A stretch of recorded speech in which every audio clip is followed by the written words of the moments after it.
মুখোমুখি হতে চাই। আমি আর চারটে পেতনির মতো না যে তোর কথায় ভয় পাবো। তোর সাথে আমার কোনো শত্রুতা নেই, তাই আমি চাই তুই চলে যা। এই শয়তানদের সঙ্গ দিস না। তার মানে তুই আমার কথা শুনবি না? তাহলে তোকে আমার শক্তির মুখোমুখি হতে হবে। বেশ, তবে দেখি তোর কত শক্তি। ছাড়, ছাড় বলছি আমাদের।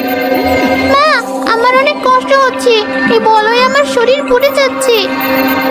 আমারও খুব কষ্ট হচ্ছে মা, আমি আর সহ্য করতে পারছি না।